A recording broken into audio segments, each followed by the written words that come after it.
ஒரு சிலர் ஜெபம் பண்ணும்போது கர்த்தரிடத்துல சொல்லுகிற வார்த்தைகள் கரெக்டா இருக்குது.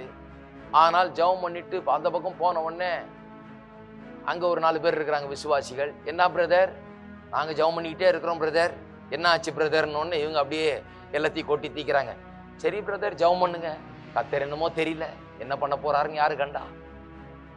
ஜெபம் பண்ணிக்கிட்டே இருக்கிறோம், ஒன்றும் நடக்கிற மாதிரி தெரியல. ஜெபம் பண்ணிக்கிட்டே இருக்கிறோம், ஒன்றுத்தையும் பார்க்க முடியல. ஜெபம் பண்ணிக்கிட்டே இருக்கோம், இது வரைக்கும் ஒன்றும் ஆகலை. இப்படி நேர்மாறாக பேசுகிறார்கள். ஜெபம் பண்ணும்போது வசனத்தை சொல்லிடுறோம் சில நேரத்தில். ஆனால் அதன் பிறகு நாம் என்ன சொல்லுகிறோம்? தினந்தோறும் என்ன சொல்லுகிறோம்? ஜெபத்தின் நேரத்தில் வெற்றியை பேசுகிறோம், தேவனுடைய வார்த்தையை பேசுகிறோம். அதன் பிறகும் தொடர்ந்து அதையே தான் பேச வேண்டும். மற்றவங்க கேட்கும்போது எப்படி சொல்லணும்? வெற்றி எனக்கு உண்டு, ஜெயம் எனக்கு உண்டு, நான் அதை பெற்றுக்கொள்கிறேன். ஜெபம் பண்ணும்போது எவைகளை கேட்டுக்கொள்வீர்களோ அவைகளை பெற்றுக்கொள்வீர்கள் என்று விசுவாசிகள், அப்பொழுது அவைகள் உண்டாகும் சொல்லியிருக்குது.